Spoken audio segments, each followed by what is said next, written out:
think it takes real genius to make something simple. Anybody can make something more complex. It takes some real genius to make something simple. I truly Um, appreciate you saying that. Thank you. yeah. And I think you took a significant challenge in the subject matter and everything that you did. And I've watched some of the podcasts and stuff and just gone, damn, she's getting into some really kind of topic, some seriously complex kind of topics and kind of how the world works and stuff. I mean, not surprising based on your background, right? And PhD, professorship, and everything else. But I am quite excited to be able to kind of chat with you today about it. So, Same, thank you, same. Thank you thank so you. much for your time, really. I truly appreciate the opportunity. No problem. How did you kind of come across this? How did this become a muse for you? Like what made this one actually really interesting for you as far as subject matter, and why Yeah. did you want to pick this? So it's a kind of a long story. I'm what is called a polymath. So I studied computational linguistics. I started in 1989. I was done with school at the age of 16 because I jumped two classes. And I studied computational linguistics before GPUs, before big data. Did a lot of work in translation. And then, frankly, I immigrated. So I was raised in Moscow and emigrated on my own with 50 Deutschmark in my pocket to Europe. And I started living in Germany. I studied psychology as a second master, and I did PhD in linguistics. And then I simply started to work. I spent 5 years at Munich Re, then 3 years at McKinsey, 3 years at Daimler, and then I moved into tech, starting with Deutsche Telekom and T-Mobile. I negotiated the first iPhone with Steve Jobs. And then I moved into Qualcomm to head the European business. And then in 2013, my little girl, so my daughter, who was back then 3 years old, started to sing from symphonies. And I actually stepped down from my corporate career um, to educate her in music. So I was training her to play piano, and of course she has teachers, but it's just you can't really not practice with your child. Today she's just turned 17. She's a pianist. She competes, but she's very great in science, and she's going to study medicine. So she's already in the university in the conservatory for music in the fourth semester. And next year she will be done with her IB. And then hopefully we will get a place for her in a medical school, and she will start her medical degree, still playing piano. And the point is, so it has always been important for me to do something practical, but at the same time, to do something educational, because I spent so much time educating my own daughter. And we had this moment in 2022 when GPT models emerged as a chatbot. Then starting with like December 22, and then obviously the whole 23, 24, we got an unbelievable noise about AI. Yeah. And you know, if you understand the math behind it, if you understand neuroscience and how the brain works, and then you understand just basic economics and obviously geopolitics, you know, the tensions, what is going on in China, what is going on in the United States, obviously Europe, you start triangulate, and you understand why 90% of AI pilots fail, and why you know the whole new trait of so-called AI ethicists or AI consultants emerged to be. And no one is actually focusing on the foundational material, though I believe AI to become a foundational technology. And I decided to do something about it because I was simply tremendously annoyed. And the point is, um, I mean, it might sound a tremendous cliche, but Kennedy said we are flying to the moon not because it is easy, but because it is hard. So I think addressing AI literacy, it is not easy, it is hard. But if no one is busying himself or herself with the lovely task, I am going to step in. And I'm fully self funded, so I do AI implementations. Usually I'm being called when Accentures and McKinsey's and BCG's have left the building. There are 600 slides and no AI. And then, the company is, we still have problems and we want AI. Okay, you have problems, you want AI. Why do you think you will AI your way out of the problem? It's the first question. And then an interesting conversations kicks in. And then I implement sometimes avatars of people, AI avatars if it amuses them. But usually it's really about down to earth AI implementations. And When you this is how I fund my consumer work, which is Romy and Robbie book series, which is a podcast, which is I'm currently recording a 15 hours AI literacy course for all. And I've just recorded the first 5 hours, which explain the evolution of biological intelligence versus evolution of AI. So I'm looking into AI literacy, not AI fluency. And I am running quite a big global AI literacy project. The House of Lords in the UK has given me a platform. And I will be talking about the global AI literacy or lack of it in the House of Lords in Westminster on the 22nd of October this year. to go back to the literacy thing, when you said when people kind of understand the fundamentals of how kind of the brain works and how large language models work, what do you mean, like more specifically in those, in terms of like if people really understand how these things work, they'd start to see the cross Yeah. pollination between them. Tell me a little bit more about what you meant. I think you mentioned the economies, right? Kind of global economics, the brain, and how LLMs work. What did you mean by each of those? What's the tie that you see?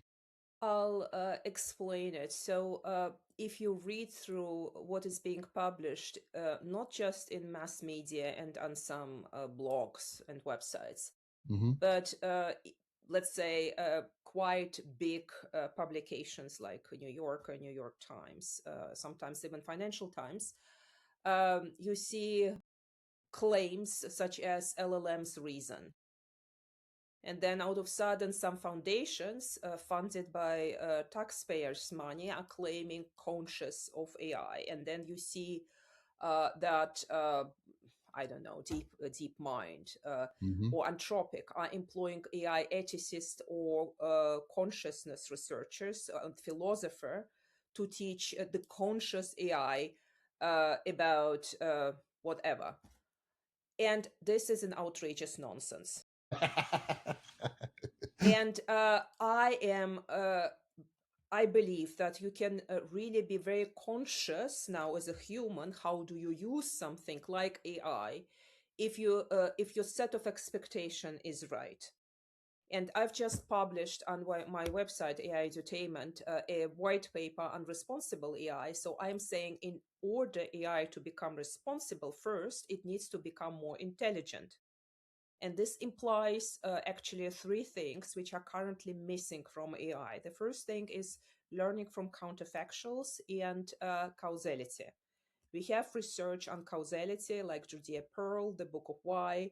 Counterfactuals, it's actually learning from scenarios that have never happened. And this starts, by the way, with animals, especially we observe this in primates like chimpanzees. We see that human childhood is extended, and this has a reason because children, they play, let's say, pirates and princesses, and they dress up and they kind of, imagine scenarios which are simply not true if we take the reality. But while kind of, playing in those scenarios, they are learning causal relationships. If I did that, then the pirate whatsoever. If the princess was taken, then. And this is tremendously helpful for the evolution of causation and slash reasoning. There is no reasoning without causal relationship, and there's no understanding without reasoning. So embedding causality into AIs would make AI smarter. The second thing is the world model. So currently we are having model kind of, free reinforcement learning. This is all AIs we are currently having. But human infants, for example, they might not understand the word egg and the word rose. when they are born, but they will immediately know that there is a difference between a rose and an egg. And they don't need to be tortured on learning 1 million examples and discovering all kind of pixels to discover the difference between those two things, a rose and an egg. So we need to train AI, and this statistical learning is something which human brain does not do. So Jan LeCun, obviously based on Jürgen Schmidhuber work, which he does not like to cite, uh, is doing now his new lab. I hope he succeeds. So there is a hypothesis, for example, teaching AIs from video and observing instead of kind of giving certain patterns that will make the trick. The jury's out there. I do not know whether they succeed, but I hope they succeed, or that will kind of enable a better base for AIs to truly understand the world, which will then change completely the paradigm on how those machines learn. And the third thing, and this is for my taste, a crucial thing for alignment between humans and AI, this is the theory of mind.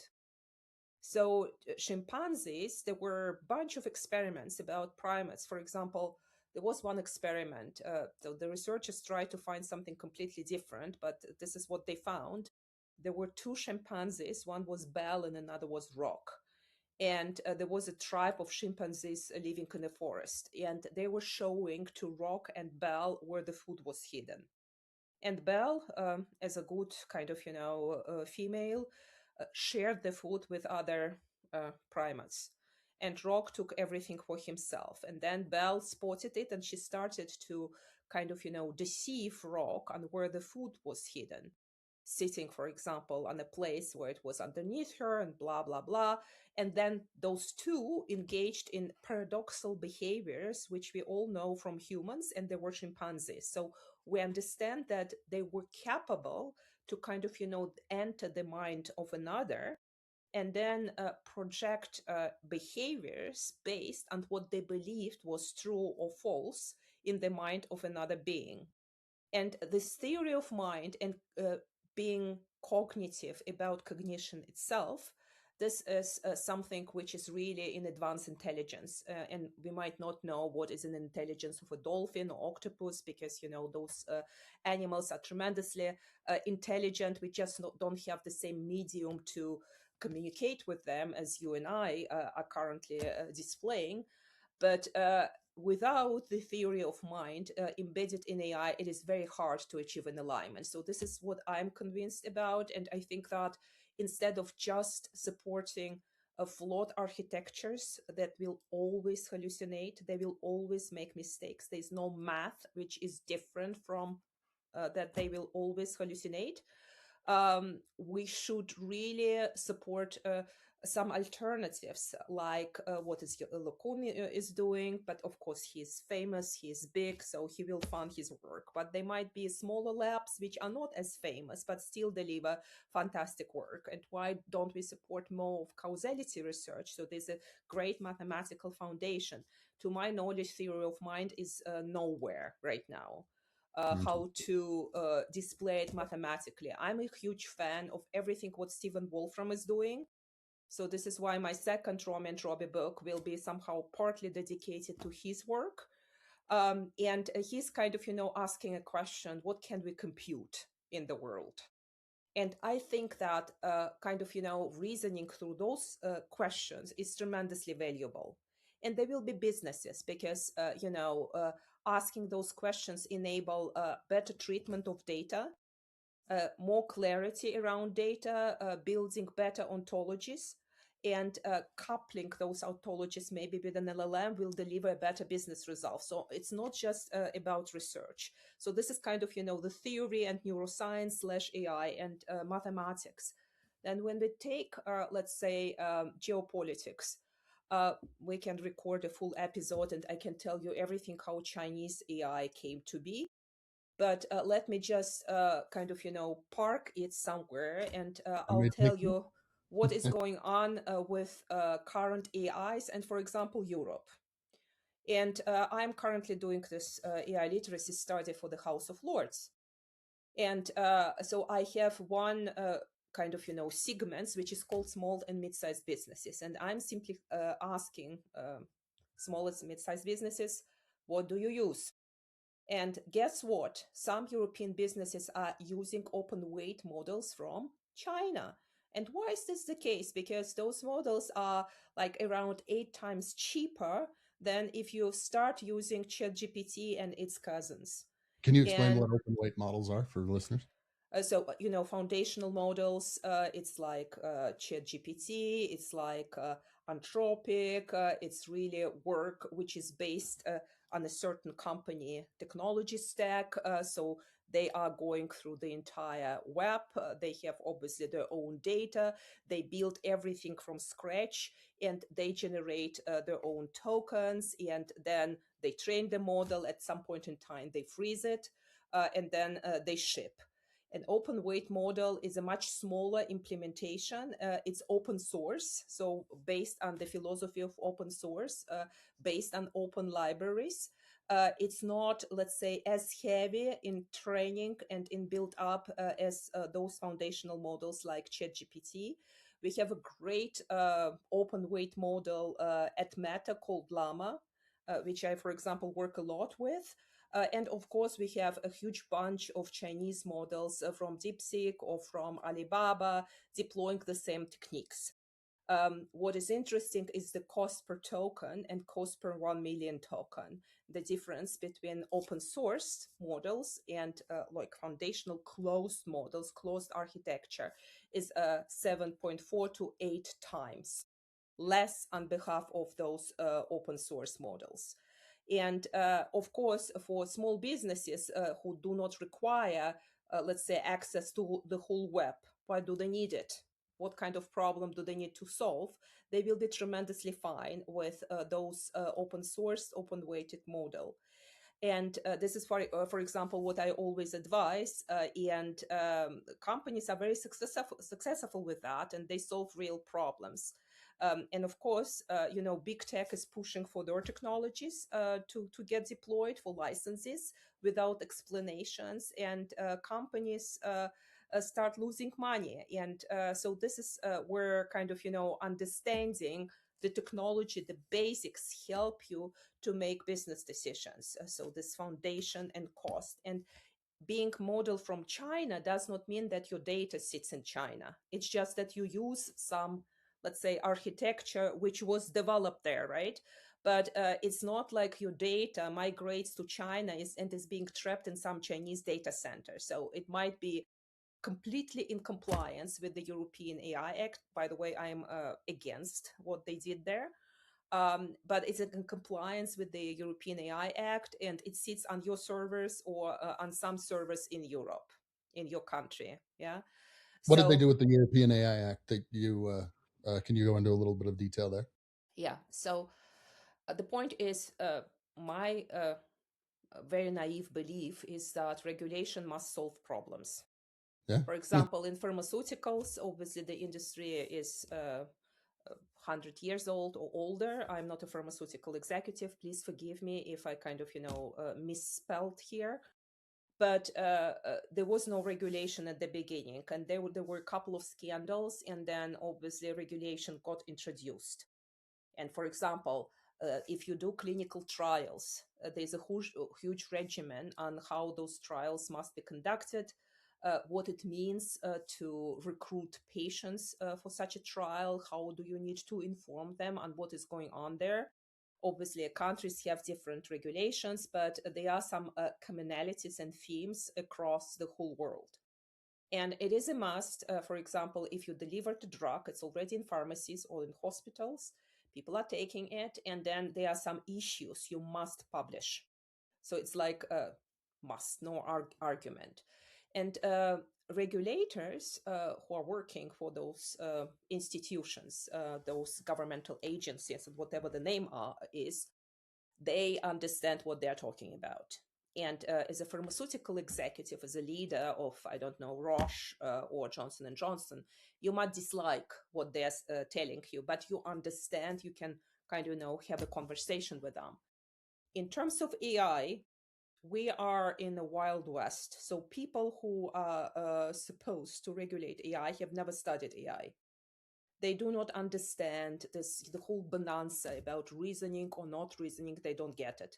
They just heard AI is biased and they are issues. Of course, they are, because it reflects the history.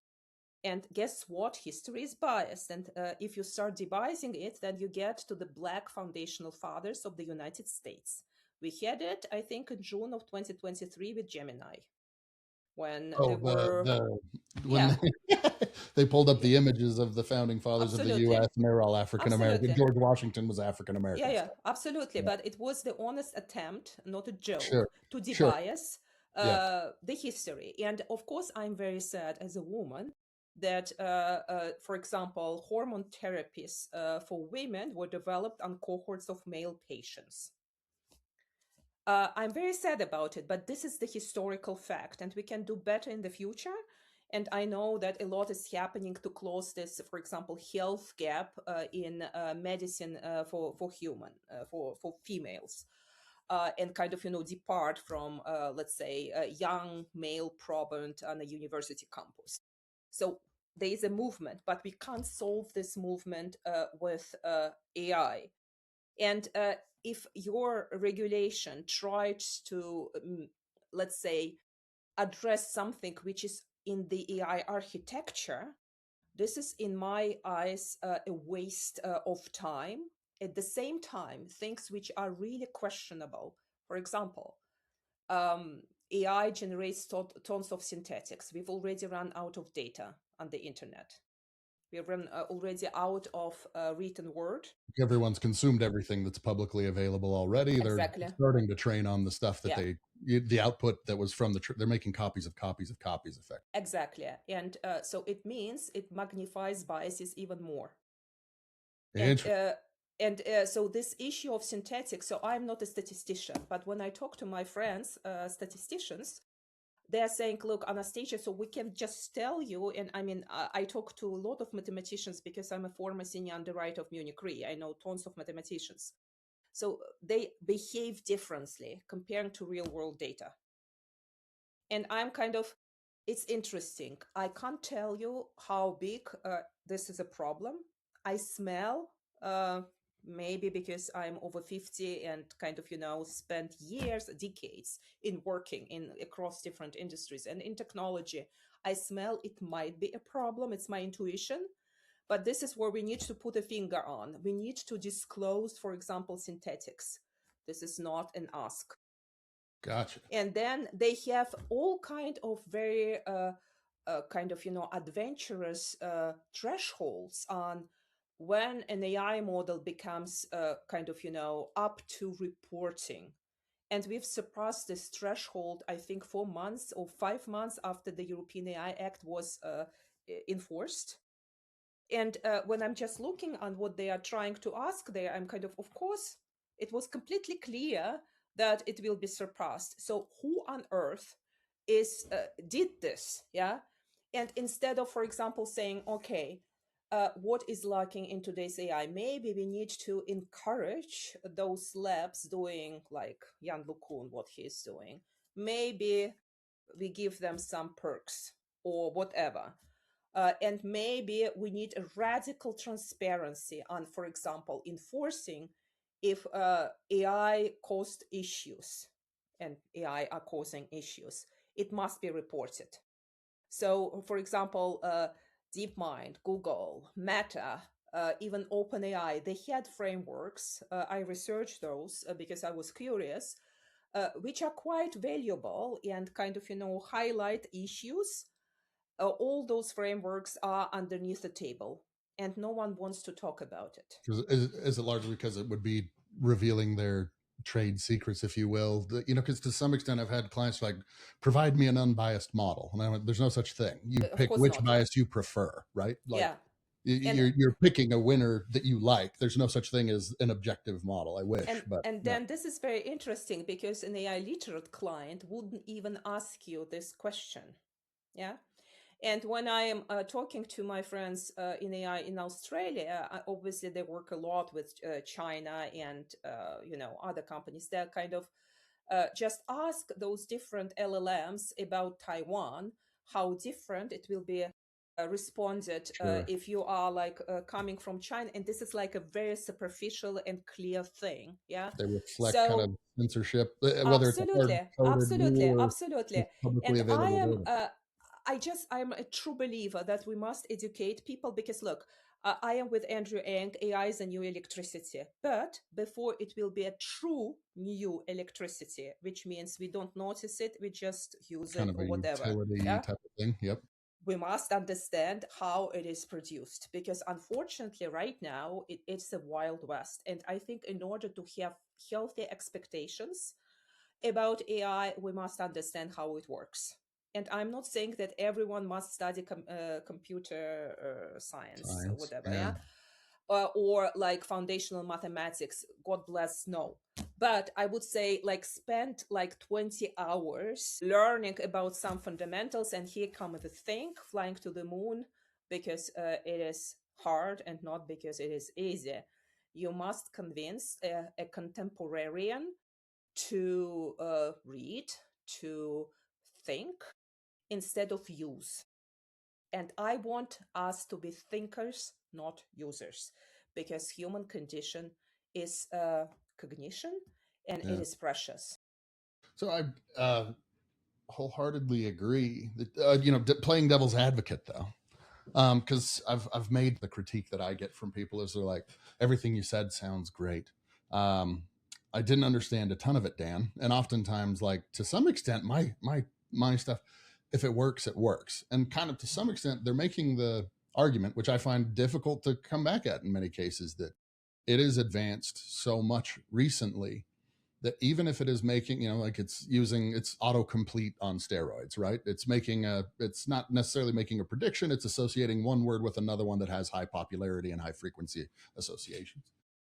Like, yeah, but it works, so I don't care. And if I can get it works, if it can pass the LSAT, the exam to get it into law school in the United States, if it can pass that just based on the popularity of the answers being published on the internet, and if it can pass that at a level that's like at parity or but with the average student taking the LSAT, the logic and the challenge there is they may not understand it, but it's actually still better than half of the population's answers, and it's usually in subject matter that they don't know yet. Meaning, like, so I can talk to say lawyers, but I don't necessarily know a good one from a bad one just from my introductory call. And therefore, oftentimes, if I'm going to get say legal advice, I go, I've had lawyers that I found out way after the fact gave me bad advice. And right now, I'm flipping a coin in both situations. It's just one costs me several $100s an hour, and the other's free. I find that a challenging. It's one of those like that sucks, but damn it, that's a good argument. I mean, or maybe a reality, not a good argument. I don't want to say, yeah, bet your life on it, but simultaneously they're going. They both look the same. It's in something that I don't know that I can really discern against. So does it have to be intelligent if it still works as good as the average human? Damn. Yeah, Uh, yeah, there are a couple of caveats to what you are saying, and there are sure, several topics. please. So one topic is about, for example, a trade like law or whatever it might be. And there are some juicy fines because out of sudden a lawyer is arguing something in the court and the judge finds out, oh, those cases have never existed. Yeah, And your problem, big sophisticated problem. AI has hallucinated all of them.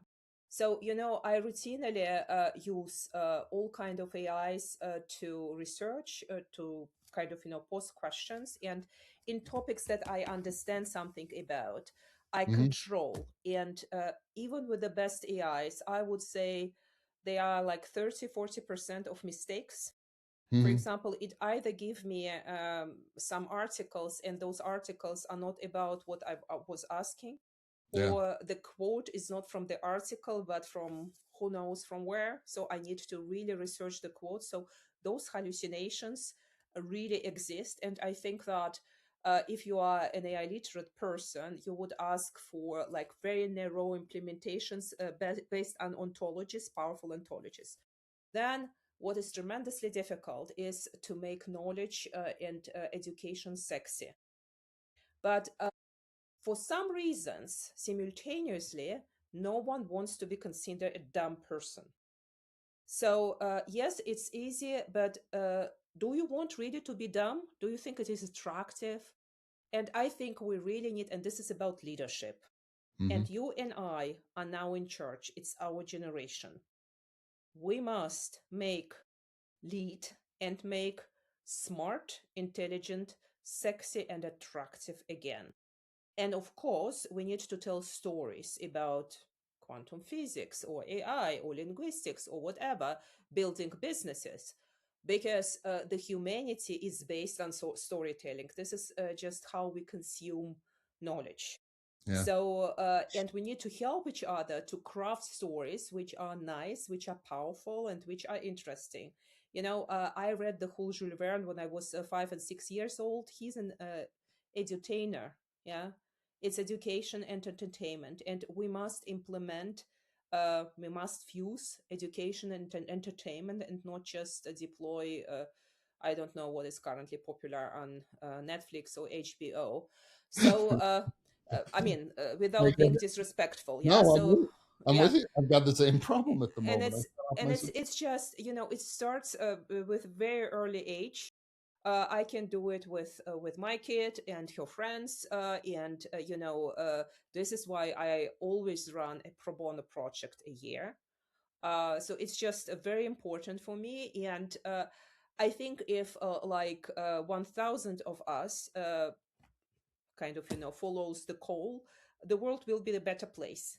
um, Having said that, so it is my belief, and this is what I'm very fearful about, is that AI will split the humanity into two not equal pieces. Those who are really excellent will benefit and become even more excellent. So on my podcast, I have a series about human excellence in the age of AI. And then the majority will be more and more stupid because humans are lazy animals. And consumption, which leads to overweight, not just physical but cognitive, is something which is simply so easy to grasp. And unfortunately, um, I I can't. Well, it is a leadership probably for their own pockets, not for the majority of shareholders. But this is really lack of spine in the technology industry to simply, like in the food industry, to facilitate the sugar, the overconsumption, instead of saying what brings it out of you, more edge, more knowledge, and what is truly beneficial. And so this is what is kind of bothering me tremendously, that we are entering like this sugar crave with AI instead of actually consuming whole food and really enjoying the food and using AI to our advantage Sure. in whatever setup. But I think here really not the noise but the true content, well, I hope it wins because I'm basing a lot of my work on it. Yeah. Hmm. And at the same time, I'm observing, I'm being asked to quite interesting setups, and I'm not investing into marketing. So, I am really grateful for opportunities like you are giving me today to be on someone else's podcast. I am developing my own podcast, and this is all about a difference between AI generated content on LinkedIn, which is Yeah. just blah, blah, and Both. something Yeah. which is a real human thought. And out of sudden, human thought out of sudden Hmm. shines Yeah. because apparently there aren't too many of those. Yeah. And it's just, you can buy so many books. I'm telling you another thing. So I mentor leaders as a part of what I do. And this is how I fund my other work and more. So I have a module in my mentoring setup that I'm really kind of forcing my leaders to read. And now a couple of them are saying, oh, we are so interested in arts and we are kind of buying arts, and I'm good for you. Can you bring us to Biennale and show us AI in arts? And say, sure, I can. So, and we're kind of, doing those modules where I am bringing a couple of leaders I'm mentoring to Venice and show them kind of, how AI is being used in arts. And then, of course, beside then, I will tell them everything about Shakespeare and D'Annunzio and whatever, whoever lived there and whatever was happening there. So it's just kind of interesting. You have some people who want to be educated, who want to learn more. There are some children who want to learn more. And with children, it is a very peculiar thing. For example, in this AI literacy study, I have a segment educators and I have a segment young people. And I had the biggest issue with educators because I was approaching heads of school systems, not just random schools, but I know the head of IB system. I know a couple of quite large networks of schools, and they did not want to help me. Though all the answers are anonymous, so I can't really find out who is sending what survey. They did not want to kind of help me to fill it out. And at the same time, what students are writing, they are writing the issue, and I'm quoting by heart, the issue is not AI and whether we cheat with AI. The issue is lack of leadership whatsoever among our teachers who behave as if AI weren't present. And we want to learn, and we are forced to learn from TikTok because this is what they're using. And I'm kind of, I'm thinking maybe I should get on TikTok because right now I am kind of, at Rom and Robbie on Instagram, just uploading some morsels from my podcast there. But maybe I should get serious about TikTok. So here we are. Students want to learn about responsible use of AI, and teachers, they kind of, dance on tiptoe as if they were still in the 19th century.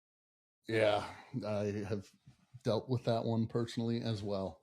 I've got new student graduates. We put out job posts for interns and stuff like that, and found out like my local University of Utah largely shunned AI completely. Just said, don't eat, nothing. Pretend like it doesn't exist. I went, they're, yeah, exactly. Where it was going, how naive could you be? They're using it. They're definitely using it, and they're getting better at not getting caught. I don't know what you plan on teaching them, but I've found you mentioned art as and I think that's actually a really good example, just because like having gone through kind of the internal company AI transformation, you find again a lot of those little frustrating traits where I go, I'm not above average in half of the things I work on. I've got a very specific set of skills, and I'm good at a very very small portion that's probably irreplaceable to most of the people surrounding me.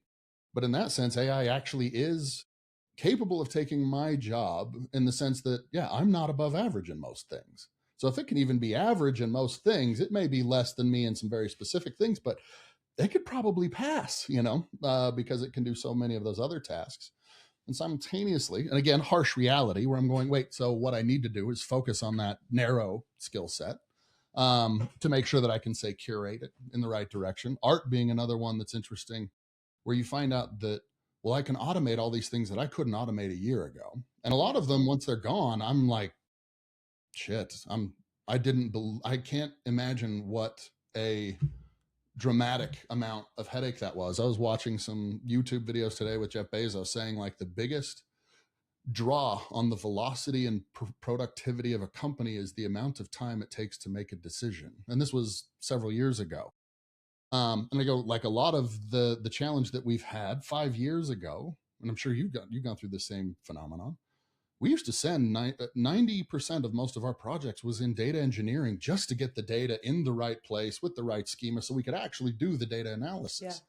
It was Yeah. nauseating. And the data scientist would walk in the room, work for a few hours to a few days and then get all the credit for many, many weeks of work. Yeah. And now we're in a situation where the integrations, the MCPs and things, that the model context protocols that allow you to connect one agent to another, allows it to make some really frictionless decisions really quickly. And even if they're making, frustratingly for me, unintelligent decisions, they're oftentimes good ones. Meaning, again, like, hey, this didn't need, most stuff doesn't need to be perfect. It needs to be good enough. And Absolutely true. But, yeah, we are ending here in a governance discussion. And for example, I was on a board for years, for 6 years, of Dun and Bradstreet. And I'm kind of, why don't we have like a Dun number for agents? And I don't care whether it's one system or five. I do not care. yeah, But if there is an agentic workflow, and I would love to be able to audit the agentic yeah, workflow. yeah. I'm not saying that I'm against it. I'm absolutely not. And some things are so damn useful. Yeah. But I simply would like to understand whether my business was touched by an agent, whether, my agents kind of, crawl somewhere. For whatever reasons, maybe for a very good reason. I would love to be able to identify agents. And I think that the whole kind of, plumbing, this is still a work to do, and we must invest into it and discuss it. Because right now, once again, this is a Wild West. Wholeheartedly agree. And Yeah, we've been doing just, you know, switching from one model to the other. You find like there's the new hot model in town. Everyone switches over to it until they find out how annoying it is, or until something else happens that makes you want to switch. Like ChatGPT to Claude was a recent yeah, one here, right? We found that we needed to build. We call it the DNA, but it's a GitHub folder that basically tracks the decisions of what happened that day, stuff that we can basically track the evolution love of it. what did we learn, when did we learn it, so we can go examine it, pull it back out, reverse it if we ever need to, and also just be able to switch over to new models as they come out. I don't want to be dependent on any single provider. To your point, the tokens on a lot of those other models are dramatically cheaper, and you find out that a big pile of the efforts and the work that you do can be really kind of undone really quickly and fixed, right? Like, you know, Absolutely. Absolutely. And I think, your business brings tremendous value. And I hope that my business brings value. But it's a lot of real plumbing which needs to happen. For example, I've recorded one episode, and it was about um, how do you manage CapEx, so capital expenditure for compute, as you might manage, let's say, the risk of foreign exchange rates. And they are financial instruments for foreign exchange, or for, let's say, oil and gas, commodities, blah blah blah, all those indexes on Bloomberg. And this is a female entrepreneur who is building such products for compute, for GPU compute. hmm Fantastic, badly needed. If you are like a huge corporation uh, in need to use, like, I don't know, thousands of models, of course you require to manage your capex, and you hmm require to consider this as a risk, and then kind of, think how do you deploy it in your company, how big of a risk appetite do you have on behalf of this one, and not being kind of, blindsided that AI will magically just exist without putting tons of costs on your shoulders. So, I'm still believing that we are still in a very pioneering mode, where a lot of small things need to happen before we are truly in this AI is a new electricity era. And despite of what Sam Altman and others are saying, this requires time. And when I read something about what was it, AI scenario 2027, I start laughing, because I'm kind of, have they ever seen what I called vintage IT in the majority of businesses? When you go into a bank, there are some applications from the 70s. yeah, literally. Yes. I have Yeah, literally seen exactly that. Yeah. absolutely, absolutely. How on earth do they believe that the cobalt out of Sudden will communicate with your agents? Yeah. Maybe my IT mind is not as open. Yeah. Well, the phenomenon. So I want to play devil's advocate again, because again, I've seen exactly what you're talking about. The one of the weird things that I also see is when you peel away all of that drudgery. So yes, it takes forever to get there. You know, I've told, and they never believe me when I go in and I go, look, just it's getting better, but 65 to 85% of this project is going to be in the setup phase. It is Hmm. going to be getting all of the elements aligned and Yep. doing the initial testing and things like that. And then, the maintenance mode may take actually, the overwhelming majority of the time, but it's the least amount of the effort by far. The finding that I've found is the more that we automate it. I mean, I've had situations that were really counterintuitive to me where I've let, we've like lost and let talent go in some cases, and found out that after 3 or 4 days we sped up, because we had to make the decision. Okay, cool. What was the main part of their day that we actually need to kind of mitigate? And obviously, as we hire new people, they don't have the same role. They have a very different role now. And I find that I'm paying people kind of to be thinking on the creative, put on your creative hat, because I go, hey, heads up, a lot of the ideas on what is broken and how to fix it is largely automated. Yes, we're going to have to find, we have more kind of backfills to make sure that there's not like errors in the code and things like that. But a big part of your job now is to figure out how to set this thing into kind of maintenance and advancement and innovation mode when you're not working.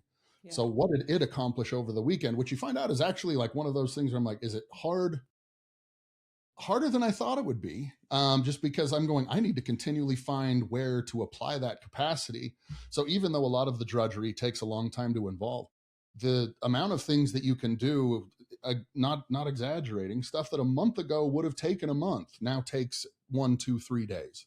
Yeah. Um, and where a lot of the skills, I think, to your point, there's how does this thing make decisions? Because I need to know that to understand how do I curate and how do I delegate what it actually works on.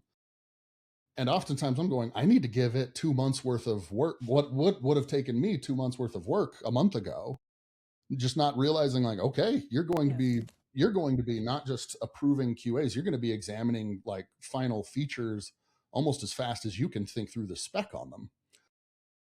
And it's a very different task. It's a funner task. Like it's much more interesting by a long shot. But I go, man, there's this, again, it's very, very kind of, it feels like drudgery. And then all of a sudden, boom. And I go, get a handful of companies doing that. And the race where they say like, hey, like there's the people that will be figuring it out, but the first ones to figure it out, you may not be able to catch up. Like the risk there is real, Yeah. because they just get further and further and further ahead, and that velocity is significant. So again, a big part of like art and things like that. My brother's a professional artist and does a lot of this stuff. And he's like, every artist has always been subject to the medium of their time. He's like, this is in his kind of same shit, different day. This is going to be a different thing. But he's like, now I can actually combine instruments that I don't necessarily know how to play into music. Yeah. That's actually really cool. So he's going, no, it's going to create a new thing. And as I've seen it in marketing, a lot of what makes marketing work is novelty. So a lot of this stuff shows up and we go, oh no, we're going to lose everybody that ever did graphic design. But almost just as quickly, people are sick of that novelty where they're just like, yeah, yeah, yeah. But now that I know AI can generate any picture, any headshot, whatever it is, cool. But now I just expect more. You need to go find something else that's interesting to me. I think we just, need to become better cyborgs, but not in a kind of, sci-fi pessimistic way and scary, but in terms of enhanced, I'm wearing contacts, you are wearing glasses. It doesn't deprive us of our humanity. Mm-hmm. And we will be using AI, and we are already using AI. It does not deprive us of our cognition, but we must train cognition. And this is the thing. Unfortunately, humans require certain time to learn. Because of, for example, dopamine is not a pleasure hormone, it's a reinforcement learning hormone. Mm-hmm. The Pavlovian dog salivated before it consumed food. So, I mean, so we know this since the beginning of the 20th century, and we must invest into education. And this is one of the most underinvested segments altogether. And I think we must talk about it. And AI might be an infrastructure for education, but it's not in the same way as, let's say, just provide licenses for Claude or ChatGPT to every school, because this is not the infrastructure for learning. I am thinking about personalized learning, what Alpha schools are doing in Texas. And I mean, we will come to this world hopefully with good founders, with good innovation, and supporting each other, good spirit. But it simply takes time. And similarly, if we understand, for example, that a certain setup works for a small business or mid-sized business, which might be worth billions, then sharing the how to, not the trade secrets, but certain things might elevate the whole industry. um and for this reason, I think it's good to discuss this on podcasts like this one, or in some kind of forum set up, because we learn from sharing information and we learn from each other. Hmm. What when you mention kind of like the advancement in learning and things, what are the things that come to mind? So I have two 9 year olds, um, and they're at that formulative age, and I've found just really fascinating stuff. We've always our joke around the house. This is the magic rectangle. Yeah. I got my kids to walk because they were trying to reach the magic Hmm. rectangle, right? I find myself wanting to throw the thing against the wall when they're in the room now because they're so infatuated with wanting to get their own phone, and I just go, no, no, no, no, no, no, no, no, no, no, no, not going to happen. But it seemed fascinating, almost like the Tudor effect. Like we were 3D printing some samurai armor for Halloween and making helmets, and they came up, they're like, well, what are samurai? I'm like, I know, but I don't know the origin story type of thing. And pull up my phone, turn on just the voice, the conversational method, and just go, here, just go, start. And LLMs are pretty good at summarization. So I go, all right, go nuts. Um, Simultaneously, I can't for the life of me. I've One of the most useful classes I ever took in college was called it was just a public speaking class, but they had a Hmm. segment on fallacious arguments and figuring out basically like, all right, here's the science of discovering a bad argument, if you will. And I've always said, like, when people went like, hey, what do you do? My undergraduate degree is argumentation and decision making. Yeah. But I found it one of like, if I could, it was one of these degrees where I'm like, no one knows what that is. I'm never going to use that. Too, I use that all day, every day. I think everyone should actually study that. It's fascinating. I think we'd have a lot smarter people and a lot less bad decisions if everybody knew bad arguments when they spotted them. I can't for the life of me get my 9 year olds to listen to like, all right, here's what a red herring is. And here's what, HD generalization and all, correlation, not causation type of Hmm. illustrations. um, what from an educational standpoint, you're doing kind of some of this, what have you seen both works, and Yeah. what do you think they need to know whether or not it works now, Yeah. that is part of that foundational learning? So I have an opinion on that, and this is my personal opinion. So and I think I will name now two things and then talk about the third thing.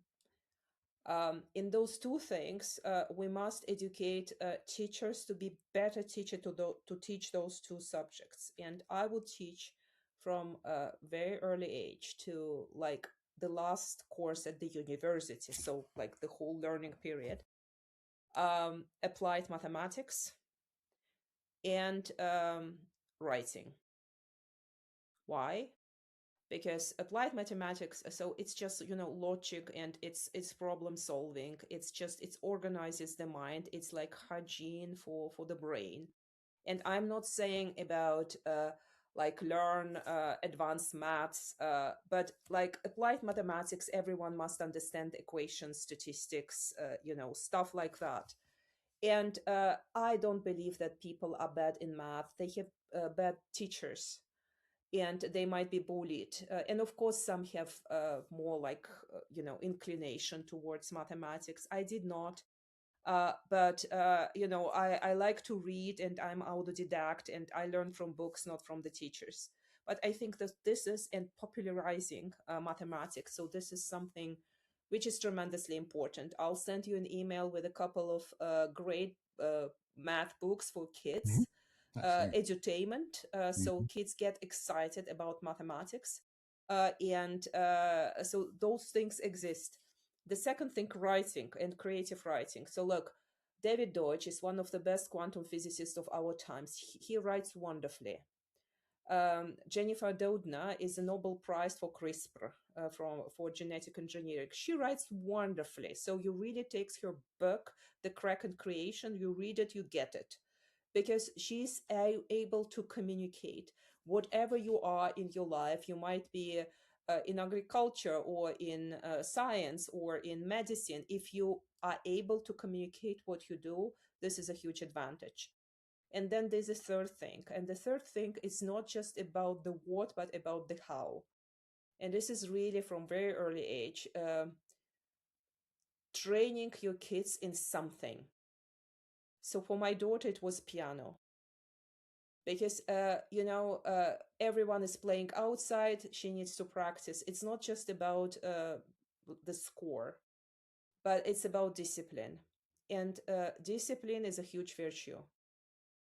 Our whole culture is driven by destroying attention, and as in transformer architecture, our attention is really everything. And being capable to focus attention on a sport, it might be hockey or it might be swimming or a musical instrument, or if this is like engineering, coding, 3D printing, whatever it is, just pick up something and really, really insist that a kid develops a skill where this kid excels, because it gives them an insane sense of pride. And this is a skill where the kid will always outperform AI at some point in time. And it's just, it's just demonstrating that you can be great in something. Yeah. So this is how I kind of, see the world. And for me, mathematics and this writing, this is a fuse of humanities and STEMs. And actually, uh, there are so many quotes of writers about how writing is about becoming clear about a problem and organizing the problem solving, because now I put it on a piece of paper or in a computer, I'm seeing it, so it means I got it. I put it into human words. And this is just, it's nothing which can be consumed fast like a reel, but we must robot proof our kids. So Yeah. this is what every parent, every parenting organization must do. And then, sometimes kids are unbelievably exciting. My daughter at the age of 5, she told me, Mommy, this is actually kind of interesting. So I guess consultants are people who don't know anything and are talking a lot. She was 5 years old. I said, Catherine, I couldn't have put it better. Yeah.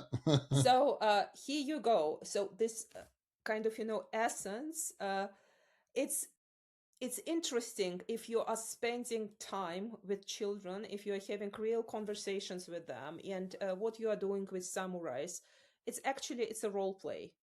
It's learning from counterfactuals, from scenarios, because you are not a Japanese samurai and now they are not, but you are imagining some scenarios.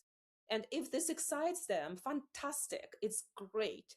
You know, we thought the theater will die after movies came. Uh, you know, Theater is still very much alive.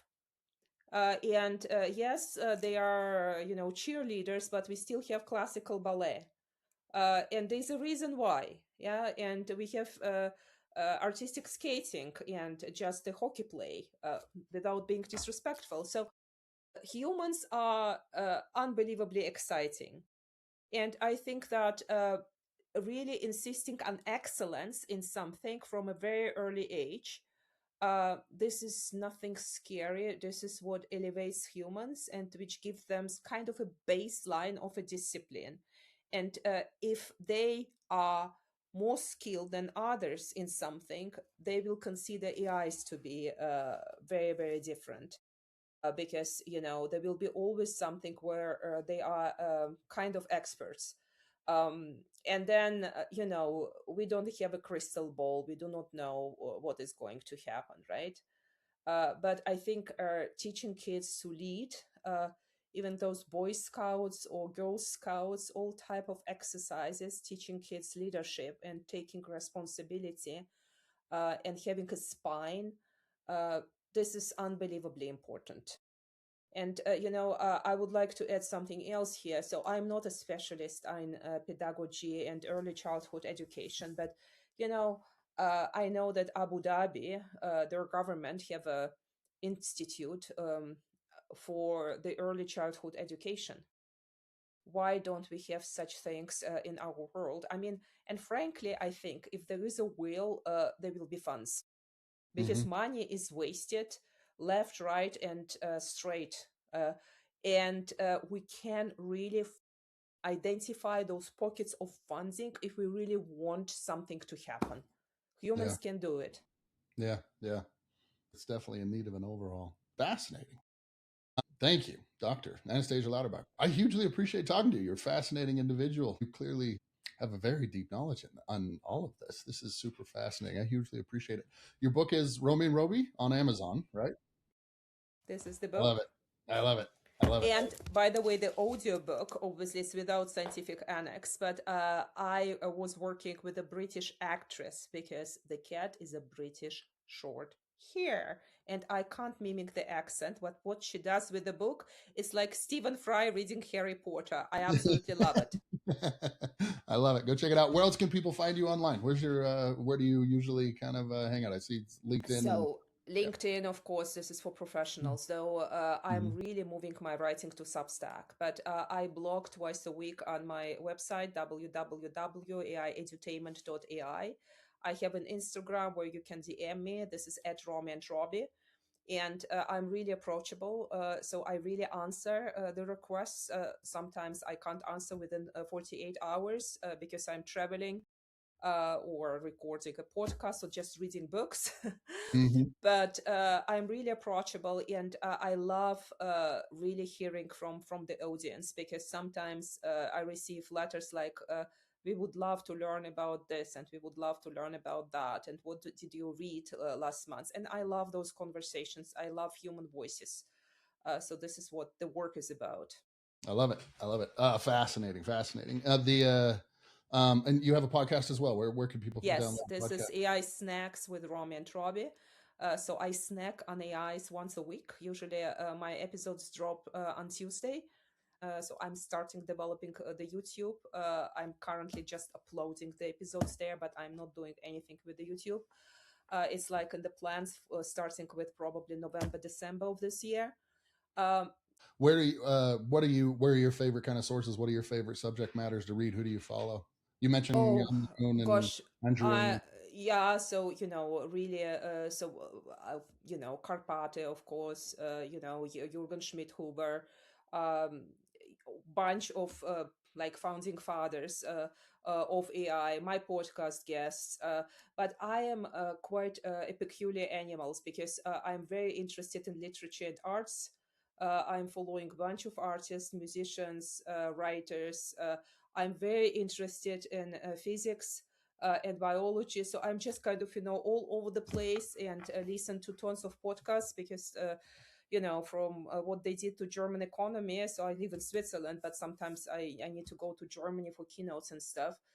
You can't any longer normally take a train in Germany, because nothing works. So it's really a complete destruction of the economy. So I drive, and when I am driving, I'm always listening to some podcasts, and sometimes it's really about something I have zero ideas about, like astronomy. But I love it because it keeps the mind curious. It keeps me very humble. And I must say, um, interesting ideas emerge in between of disciplines, not within disciplines, because I'm not that good in any of those things. But my uniqueness is connecting the dots in between. So this is what I do extremely well. And this is why I'm being called into difficult cases on AI implementations or mentoring and stuff. And if I can help, I really love my day. And then of course there's a family, because I love being a mom, and not just to my cats but to my daughter. And I think that um, women should celebrate being moms, and having having kids. It's wonderful. yeah, yeah, wholeheartedly agree. Awesome. Yeah. I hugely appreciate it. Thank you so much for joining And us today. thank you so much. Please stay in touch. Thank you very much, Doctor. I appreciate it. Take good care.